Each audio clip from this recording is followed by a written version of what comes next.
こんにちは、イラストレーターのネグです。今回はこちらのイラストの制作過程を解説させていただきます。エルデンリングナイトレインというゲームの復讐者というキャラクターです。面白いゲームなのでぜひやってみてください。私も今ハマっています。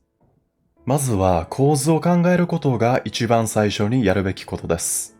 ですが今回は様々なパターンを考えることはありませんでした。すぐに左右対称の構図に決定しました。この左右対称の構図は対象をより神秘的に見せてくれます。さらに画面内の余白から静寂が感じられます。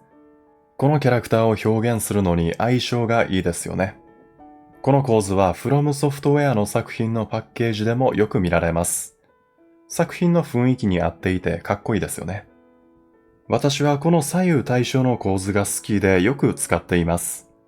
背景を考えやすい点や簡単な背景でも見栄えがするという点がこの構図のいい点だと思います。ここからは顔を描いていきます。一つの部位のディティールを描くよりも目と鼻の位置を先に明確にしておきます。それを根拠に口などの他の部位を描いていきます。この時点で違和感を感じるのであれば、いくらディティールを書き込んでも良くなりません。写真や人形などを見ながら丁寧に描いていきます。今回は神秘的な雰囲気を出したいとは思っていましたが、さらに言うと神々しさよりもミステリアスな感じが好ましいです。なので顔の角度は少し下を向いています。上を向いている姿よりも表情が読み取りづらいところがミステリアスな雰囲気を作ってくれていると思います。どのように見せたいかを整理して顔を描いていきましょう。表情の読み取りづらさがミステリアスな雰囲気を作ってくれているのなら、髪の毛を使って片目を隠すのも有効ですよね。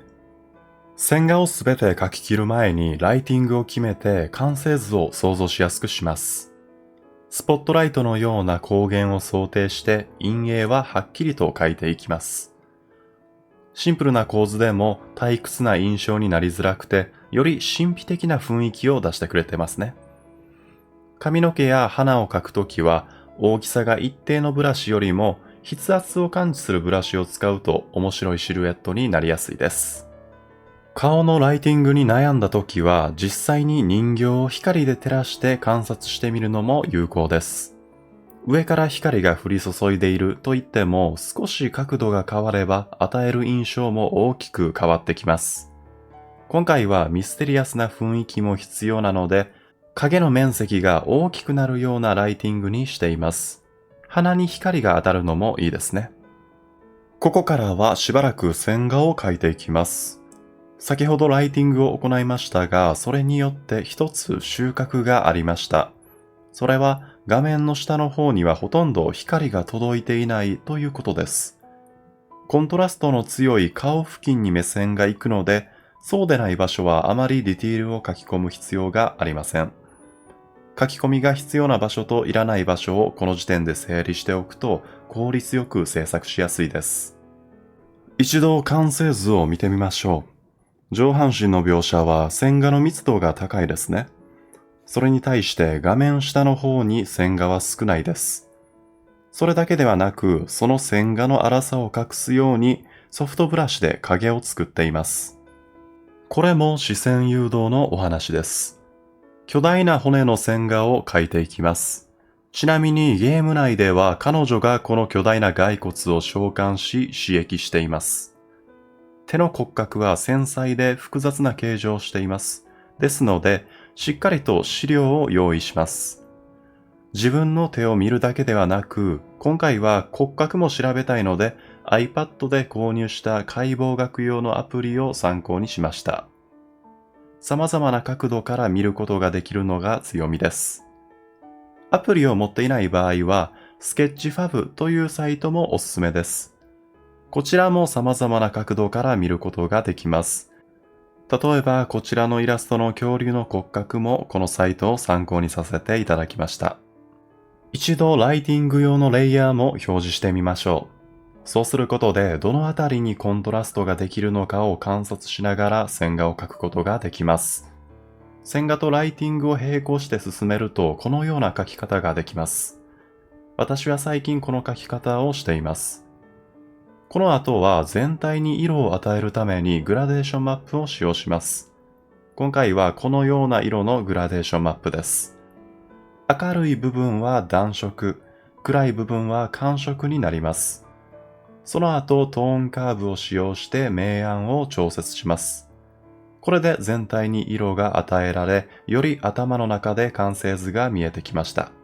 ここからはオーバーレイヤー、ハードライトレイヤーなどを使って固有色を置いていきます。ハードライトを使うと固有色が強く出過ぎてしまう時がありますが、そういう時は不透明度を調節してあげましょう。大まかに色を置いた後は影や反射光を描いています。袖の下や鼻、髪の毛付近には光が届きづらい奥まった場所があります。そのような箇所にはソフトブラシを使ってオクルージョンシャドウを配置します。背景から色を取得して塗りましょう。また今回の場合、最も暗い色は背景の黒です。影を塗る際はこの色を基準に色を選びましょう。反射光を描くときも光源の色が基準となります。右腕や鎖骨、下顎のように下を向いている面ほど反射光を受けています。なぜなら手前にある人差し指の骨が光源になって彼女を照らしているからです。ここで背景に頭蓋骨を描き始めます。色数も少なくそこまで目立たせて描くつもりもないので線画は省略します。色選びにつきまして直接光を当てずに薄暗い色で塗り始めます。もし光を当てて目立たせてしまうと手前の人物の印象が少し薄まってしまいます。なのであくまでもうっすら描き下から反射光でほんのり照らす方が好ましいと思います。暗闇に紛れている感じを出すためには背景の黒を使いましょう。ソフトブラシで輪郭を潰すように塗ると雰囲気が出ます。ここまで色を配置できると、あとはディティールを仕上げるだけです。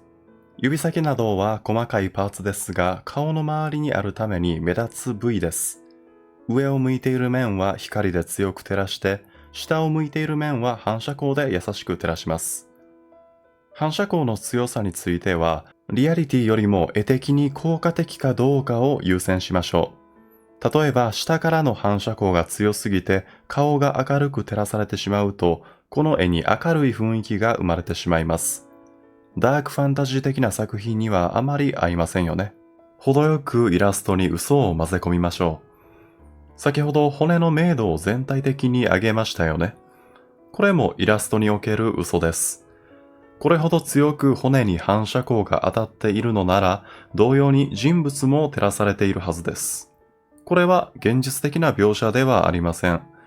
ですが、骨の明度が上がることで顔以外にもコントラストが生まれました。変更前は顔以外に暗いスペースが多すぎて絵の印象としては少し物足りませんでした。さらにコントラストだけではなく前後の距離感も表現してくれています。これがイラストにおける効果的な嘘です。頭に乗せている花の描き込みは実はそんなに丁寧に描いているわけではありません。それでも花だと認識できるのは細いブラシで描いた影のおかげだと思います。花びらと花びらの間にできる細長いシルエットの影が立体を作ってくれています。また花の青い色を髪の毛にも少し反射させて存在感を強めています。最後に装飾品の金属質感の描写です。金属質感の特徴は鏡のように周囲のものを反射するということです。ですが、すべてをきれいに反射するわけではありません。車の画像を観察してみましょう。うっすら周りのものを反射してはいますが、明るい窓の光が際立って反射しています。このように部分的に明るい光の反射があると我々は金属っぽさを感じます。それを意識して装飾品を塗ります。ソフトブラシで全体的に塗るよりも部分的な光が好ましいですね。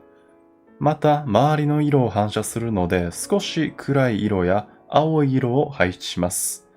比較してみるとわかりやすいです。金属っぽく見えるようになりましたよね。最後にグラデーションマップやオーバーレイレイヤーで色味を調節します。以上でこのイラストは完成となります。制作過程をライブ配信しておりますので、アーカイブで視聴が可能です。それではご視聴ありがとうございました。